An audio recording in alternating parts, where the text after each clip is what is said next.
विद्यार्थियों कक्षा 9वीं विज्ञान विषय में जो ब्रिज कोर्स 2026-27 के लिए जो आपको अप्रैल जून माह में कंप्लीट करना है, उसमें अध्याय 1 से 5 तक आएगा।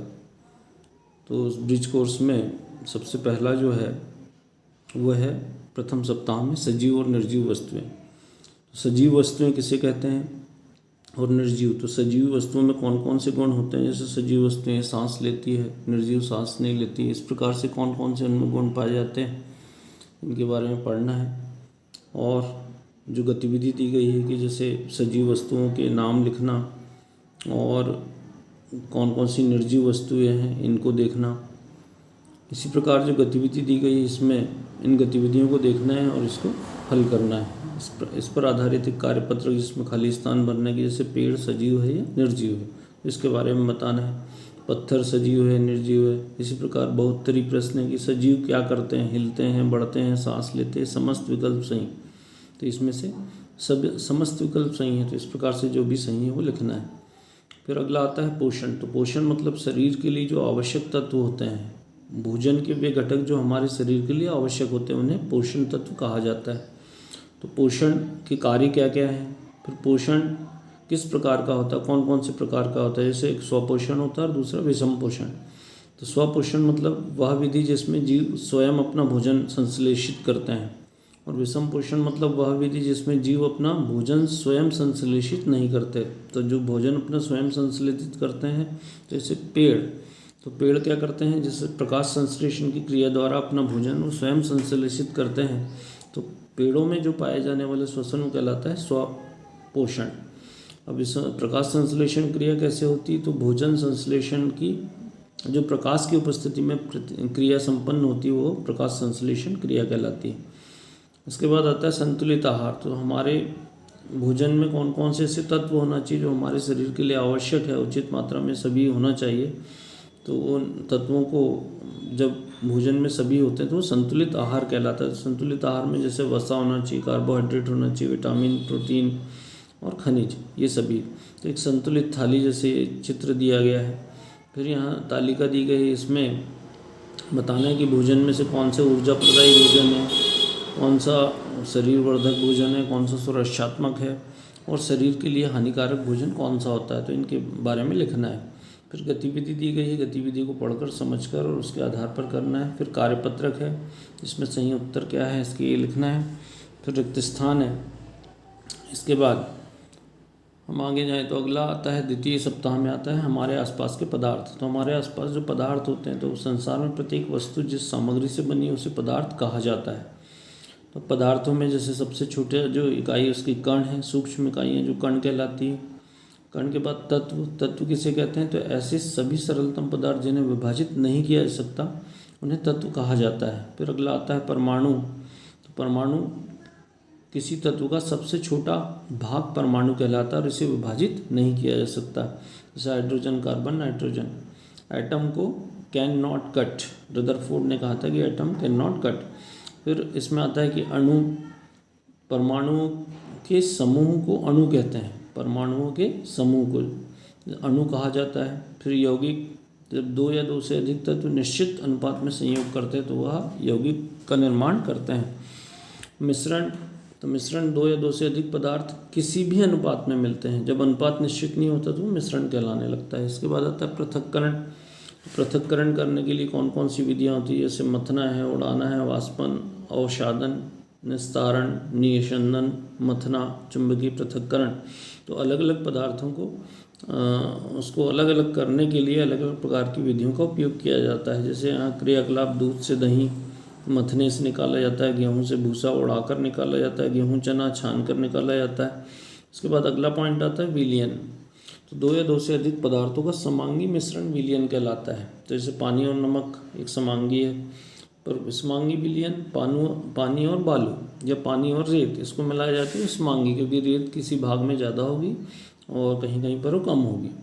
फिर आता है विलेय। तो विलेय जो पदार्थ विलायक में घोला जाता है उसे विलेय कहा जाता है। विलायक वो पदार्थ होता है जो वह पदार्थ जिसमें विलेय को घोला जाता है वो विलायक कहलाता है। तो यहाँ विलायक के कुछ उदाहरण दिए गए हैं। फिर इसके बाद आता है कि पदार्थ की जो अवस्थाएं हैं, तो पदार्थ कौन कौन सी अवस्थाओं में पाया जाता है, तो ठोस, द्रव और गैस। तो ठोस के अणु पास पास होते हैं, द्रव के उसकी तुलना में दूर होते हैं, और गैस में सबसे दूर दूर होते हैं। फिर आता है शुद्ध पदार्थ, अशुद्ध पदार्थ के कुछ उदाहरण दिए हैं। फिर हमारे आसपास की जो सामग्री है उनमें से हमको देखना है कौन कौन से पदार्थ है शुद्ध है या अशुद्ध, उनके बारे में लिखना है। फिर यहाँ पर एक गतिविधि दी गई है, इस गतिविधि को करना है। फिर आता है चमकदार वस्तुएं कौन कौन सी होती हैं, कौन कौन सी वस्तुएं चमकती है, तो उनके बारे में। चमकदार कौन सी, जिनको दबाना आसान होता है, खरोचना आसान होता है, तो इन सबके नाम जैसे यहाँ कुछ उदाहरण से दिए गए हैं। इसके बाद आता है कठोर और नरम वस्तुएं। जैसे यहाँ ईंट है, तो ईंट काय से बनाई जाती है, तो कठोर और नरम। तो ईंट कठोर होती है, नरम होती है, और कौन कौन सी सामग्री से बनाई जाती है इसके बारे में यहाँ पर लिखना है। फिर यहाँ पर रिक्त स्थान भरना है। फिर अगला आता है पारदर्शी और अपारदर्शी। पारदर्शी मतलब ऐसी वस्तुएं जिनके आर पार देख सकते हैं, तो उन्हें पारदर्शी सामग्री कहा जाता है। और अपारदर्शी जिनके आर पार नहीं दिखा जा सकता। यहाँ कुछ पारदर्शी, अपारदर्शी और कुछ पारभासी, मतलब जिसमें कुछ थोड़ा सा दिखाई देता है, तो वो पारभासी कहलाती है। फिर यहाँ पर जल में घुलनशील और जल में अघुलनशील पदार्थ। जैसे रेत है, अघुलनशील है तो इस प्रकार का विलयन बनेगा उसका, और घुलनशील है तो स्पष्ट साफ बनेगा। इस प्रकार से अगली गतिविधि है कि अब यहाँ बताना है कि जल में कौन सी घुलनशील और कौन सी घुलनशील नहीं है, इसके बारे में लिखना है। फिर अगला आता है पॉइंट परिवर्तन। परिवर्तन कौन कौन से प्रकार के होते हैं, तो एक भौतिक परिवर्तन और रासायनिक परिवर्तन। तो भौतिक परिवर्तन वह है जिसमें कोई नए पदार्थ का नहीं बनता, सिर्फ उसकी अवस्था, आकार और रूप में परिवर्तन आता है। रासायनिक परिवर्तन वह है जिसमें एक नए पदार्थ का निर्माण होता है, जैसे दूध से दही बनना, तो इसमें एक नया पदार्थ बन जाता है। इस प्रकार के परिवर्तन को हम रासायनिक परिवर्तन कहते हैं।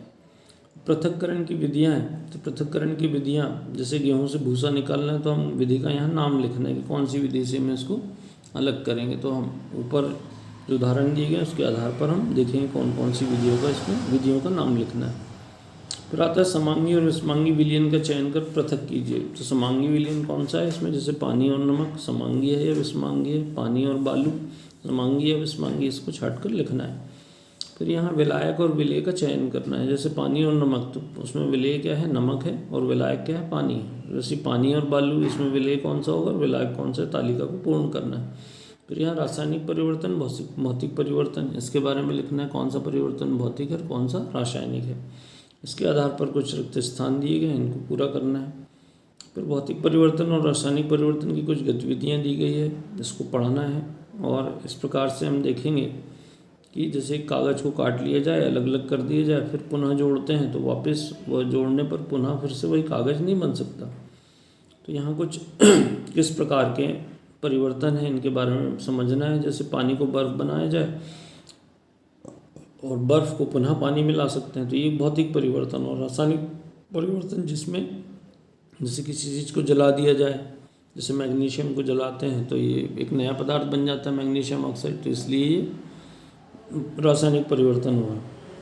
अब यहाँ पर ये जो दिया गया तालिका में लिखना है कि भौतिक परिवर्तन है या रासायनिक परिवर्तन है। इस प्रकार कार्यपत्रक दिया गया है, इसमें सत्य और असत्य पर टिक लगाना है, सही जोड़ी बनाना है। फिर कार्यपत्रक है, 4 सत्य सत्य लिखना है इसमें। फिर यहाँ पर जो दिया गया है इसके आधार पर भौतिक और रासायनिक परिवर्तन पर आधारित प्रश्न है, जो सही उत्तर उसको छाट कर लिखना है। रिक्त स्थान कार्यपत्रक है। फिर दैनिक जीवन में पृथक्करण, तो पृथक्करण की कौन कौन सी विधियाँ, तो पृथक्करण की यहाँ परिभाषा दी गई। जैसे हस्तचयन मतलब हाथों से उठाकर रखना, थ्रेसिंग जैसे फसलों को गहाना हम कहते हैं, जिसमें ओसाई या उड़ाना, हवा से या फूंक मारकर हल्की चीज़ों को उड़ा देना। चालन, छलनी द्वारा जब हम छानते तो चालन की क्रिया कहलाती है। और समुद्री नमक जैसे वाष्पन विधि से निकाला जाता है, तो ये समुद्री नमक का। फिर अगला आता है अगला आता है निस्तारण। तो निस्तारण क्या है, तो कोई ठोस पदार्थ नीचे की तरफ जब जम जाता है तो इसको अवसादन कहते हैं, और इस प्रकार से अलग कर लिया जाए तो ये निस्तारण प्रक्रिया कहलाती है। निस्पंदन जैसे चाय से चाय पत्ती को अलग करना, ये निस्पंदन कहलाता है।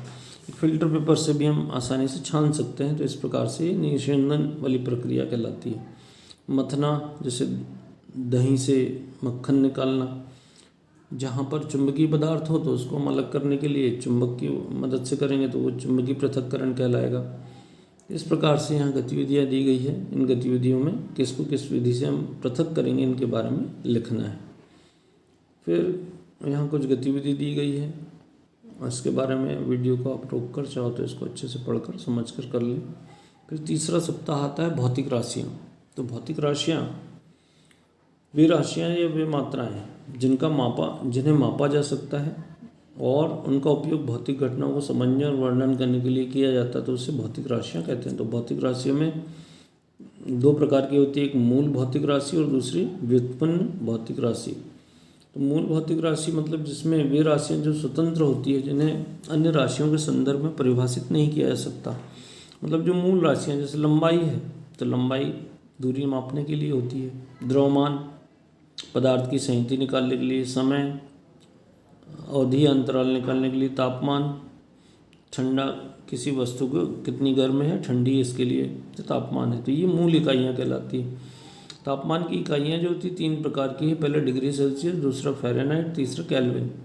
तो केल्विन और इन तीनों में आपस में संबंध जो होता है तो इसका सूत्र दिया गया है, नीचे 3 सूत्र हैं। इसके सूत्र के द्वारा हम इनको एक को दूसरे में परिवर्तित कर सकते हैं। अब जैसे तापमान मापन के लिए किसका उपयोग करते हैं तो थर्मामीटर का या डिजिटल थर्मामीटर, 2 प्रकार के थर्मामीटर होते हैं। व्युत्पन्न राशियाँ, तो व्युत्पन्न राशियाँ वे राशियाँ जो जिन्हें मूल राशियों के संयोजन से परिभाषित किया जाता है, तो वो व्युत्पन्न राशियाँ कहलाती है। जैसे पहला है गति, दूसरा वेग, त्वरण, बल, दाब। तो ये व्युत्पन्न राशियाँ कहलाती है। अब इसके बाद इसमें कुछ गतिविधियाँ दी गई हैं, तो गतिविधियों को पढ़ना है, समझना है और उसके आधार पर उनको फिर हल करके देखना है। फिर कार्यपत्रक 1 है, अभ्यास कार्य है, मूल भौतिक राशि इकाई और व्युत्पन्न भौतिक। तो यहाँ जो दिया गया कि लंबाई, मंदन, समय, दूरी, त्वरण, वेग, गति, द्रव्यमान, तापमान, बल, इसमें से कौन सी मूल भौतिक राशि है और कौन सी व्युत्पन्न राशि है, इसके बारे में हमको ज्ञात करना है। फिर अभ्यास पत्रक 3 आता है जिसमें लंबाई, तो लंबाई का जो सही मात्रक है कॉलम बी में से हमको सही उसके सामने यहाँ पर सही वाली जगह में लिखना है कि सही मात्रक कौन सा आएगा। जो दिए गए हैं गलत है, जैसे लंबाई मीटर में होगा, द्रव्यमान किलोग्राम में होगा, तो इसको सही करके लिखना है। फिर अगला है लंबाई मापन तालिका, वस्तु और वस्तु की लंबाई। तो कोई भी एक वस्तु का नाम लिखना है और उसकी कितनी लंबाई है उसको माप कर यहाँ पर लिखना है। इस प्रकार द्रव्यमान मापन के लिए कोई भी वस्तु ले लें, उसका द्रव्यमान कितना है। फिर यहाँ पर अभ्यास पत्रक में बल की परिभाषा, बल की इकाई, दाब की परिभाषा, दाब की इकाई, इसके बारे में लिखना है। फिर अगला पॉइंट आता है ध्वनि। तो ध्वनि किसी वस्तु के कंपन से ध्वनि उत्पन्न होती है। जब तक कोई वस्तु कंपन नहीं होगा तब तक वो ध्वनि उत्पन्न नहीं होगी। तो अब ध्वनि किसी भी यंत्र से या किसी भी वस्तु से तभी उत्पन्न होगी जब उसमें कंपन होगा। तो कौन सी वस्तु में कंपन कहाँ पर होता है, जैसे वीणा में डोरी या तार, उसमें कंपन होता है। तो इसी प्रकार से कौन सी और ध्वनि का जो मात्रक होता है, ध्वनि का मात्रक हर्ट्ज होता है। ये हर्ट्ज जो है हेनरिक हर्ट्ज एक वैज्ञानिक के नाम पर उसको रखा गया है। अब हम देखें कि ध्वनि उत्पन्न करने के मनुष्यों में जो ध्वनि होती है गले से उत्पन्न होती, तो गले में जो वाक तंतु जो है वो कंपित होता है और उसके कारण ध्वनि उत्पन्न होती है। ध्वनि संचरण के लिए माध्यम की आवश्यकता होती है। ध्वनि के माध्यम वायु, द्रव और ठोस सभी में हो सकते हैं। ध्वनि का जो संचरण है ठोस में भी हो सकता है, द्रव में भी हो सकता है और गैस में भी हो सकता है। और ध्वनि की जो गति होती है सबसे अधिक ठोस में होती है, उससे कम द्रव में होती है और सबसे कम गैस में होती है। फिर आता है कि श्रव्य ध्वनियाँ और अश्रव्य ध्वनियाँ। तो श्रव्य ध्वनियाँ मतलब जिन्हें मानव कान द्वारा सुना जा सकता है उसको हम श्रव्य ध्वनियाँ कहते हैं। इसकी आवृत्ति जो है 20 हर्ट्ज से 20,000 हर्ट्ज तक होती है। फिर अश्रव्य ध्वनियाँ, वह ध्वनि जो मानव कान द्वारा सुनी नहीं जा सकती, उसको हम अश्रव्य ध्वनि कहते हैं। अश्रव्य ध्वनियों की आवृत्ति सीमा या तो 20 हर्ट्ज से वो कम होती है या 20 हर्ट्ज से ज़्यादा होती है, 20,000 हर्ट्ज से ज़्यादा होती है। तो 20 हर्ट्ज से कम वाली को हम इंफ्रासाउंड कहते हैं और 20,000 से ज़्यादा वाले को हम अल्ट्रासाउंड कहते हैं। तो इसी प्रकार से गतिविधियाँ हैं, इसमें वाद्य यंत्र उनके, फिर कंपायमान भाग के नाम लिखना है, फिर ध्वनि की परिभाषा, ध्वनि की वायु में गति कितनी होती है, यहाँ पर कुछ प्रश्न दिए, इसके आधार पर इन प्रश्नों को पूरा करना है। फिर अगला आता है चतुर्थ सप्ताह।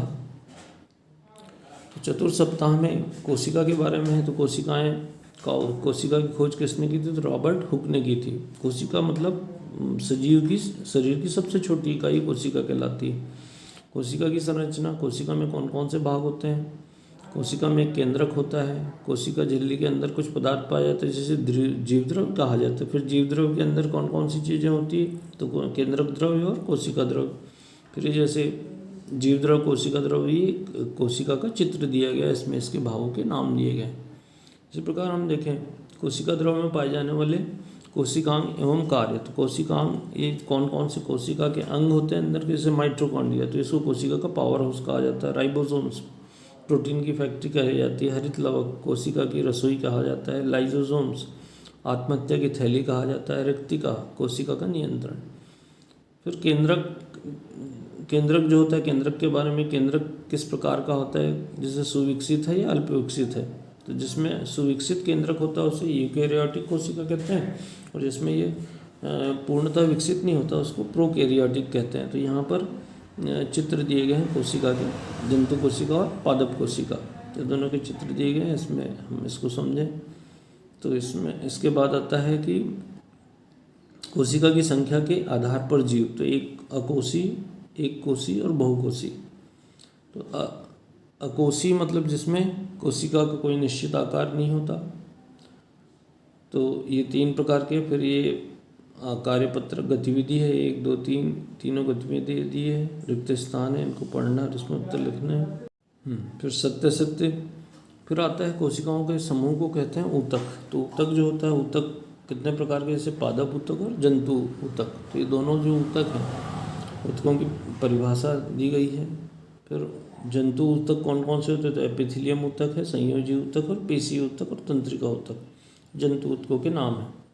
फिर यहाँ कुछ गतिविधियाँ दी गई हैं, इसको पढ़ना है, समझना है, और उसके आधार पर समझेंगे। फिर अगला आता है प्रतिवर्ती क्रियाएं।